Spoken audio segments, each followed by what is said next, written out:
السلام عليكم ورحمة الله. እንዴት ናችሁ? ሰላም ናችሁ ወይ? እስካሁን ደግሞ ሁለተኛ የማልቀበለው صحيح ተብሎ የመጣ ሐዲስ ሼር ላርጋችሁ። ምን ይላል? إذا كان يوم القيامة دفع الله لكل مسلم يهوديا أو نصرانيا أو مشركا فيقول له هذا فداؤك من النار أو هذا فكاكك من النار. قيامة كان ሲሆን ለእያንዳንዱ ሙስሊም አላህ ወይም አንድ አይሁድ ወይም አንድ ክርስቲያን ወይም አንድ ሙሽሪክ ሰጥቶ ይሄ ከጀሃነም ማዳኛ ቤዛ ክፍያህ ነው በማለት ይሰጠዋል ይላል ሐዲሱ። ይሄ صحيح ተብሎ የመጣ ሐዲስ ነው። ሙስሊምም ኢብኑ ማጃም ኢማም አህመድም የዘገቡት ሐዲስ ነው።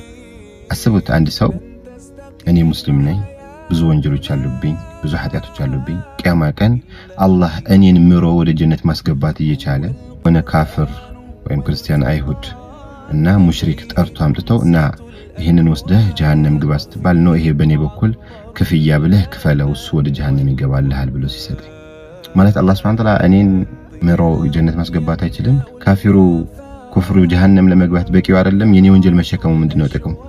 የኔን ወንጀል ቢሸከምም ባይሸከምም ይሄ ሰው ካፈር በመሆኑ ጀሃነም መግባቱ አይቀርም። አላህ Subhanahu Wa Ta'ala ደግሞ እኔን ወንጀሌን በሙሉ ምሮ አብሶ ጀነት ማስገባትም ይችላል። ባህሪውም እንደዛ ነው።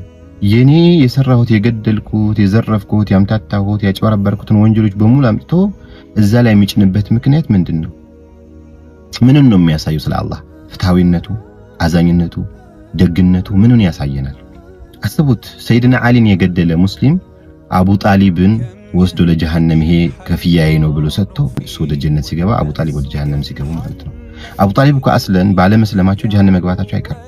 ግን ሰይድና አሊን የገደለ ሁሴይንን የገደለ እነዚህ ሰሃቦችን ሲጨፈጭፍ የነበረ ሰው በአሁን ዘመንም በየትኛውም ዘመንም በወንጀል ሲተራመስ የነበረ ግለሰብ መጥቶ ይሄው አንድ ካፍር ወይም አንድ ክርስቲያን አንድ አይሁድ አንድ ሙሽሪክ ከፍያለሁ በእኔ ምትክሱ ጀሃነም ይገባል እኔ ቀጥ ብዬ ጀነት እገባለሁ ብሎ ሲገባ እንደዚህ አይነት ሐዲስ ነው እንድቀበል የምትፈልጉት?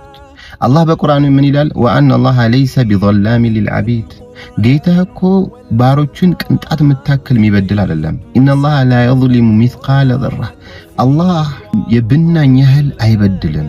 ያ ማለት ምን ማለት ነው? ከሰራሁት ኸይር ስራም ቅንጣት መታከል አያጎድልብኝም። ያልሰራሁት መጥፎ ስራም በማንም ላይ በሙስሊሙም በካፍር ላይ ያልሰራው ያልገደለውን የሆነ ሙስሊም ገድሎ ነበር በቃ የሱ የገደለው ግድያ ለእከሌ ክርስቲያን ለእከሌ አይሁድ ለእከሌ ሙሽሪክ ይጫንበት። ይሄ ነው صحيح ሐዲስ። ከቁርአን ጋር አይጋጭም። አንተ ነህ የተጋጨው። ያ ጀማዓ እንደዚህ አይደለም። ቁርአን እርዳታ አይፈልግም። ቁርአን አጋዥ አይፈልግም። ቁርአን ማብራሪያ አይፈልግም። ድጋፍ አይፈልግም። አይደለም ተቃርኖ መጥቶ ዲን ብለን ልንቀበለው ይቀርና ቁርአንን አጋዥ ነው ተብሎ የምንቀበለው ምን መጽሐፍ የለም። የቁርአን ማብራሪያ ነው ተብሎ የሚሰጥ ምን መጽሐፍ የለም። ከአላህ በላይ አረብኛ ችሎ ይበልጥ የአላህን አረብኛ የሚያብራራልን ደፋር ሰው የለም። የአላህ አረብኛ ግልጽ ስላልሆነ የኔ አረብኛ ግልጽ ስለሆነ የአላህን አረብኛ ወደኔ አረብኛ ልቀይርላችሁ እንዲገባችሁ የብሎ ደፍሮ የሚናገር ሰው የለም። ስለዚህ አስቡት፣ አላህ Subhanahu Wa Ta'ala ቂያማ ቀን ለአንድ ሙስሊም ቀጥታ ዝም ብሎ ጀነት ማስገባት እየቻለ ካፊሩ ደግሞ በራሱ ጊዜ ጀሃነም መግባቱ ላይ ቀር ሙስሊሙ የሰራውን ወንጀል በሙሉ አምጥቶ ካፊሩ ላይ ይጭንበታል። ወይም ደግሞ ሙስሊሙን ምን ይለዋል?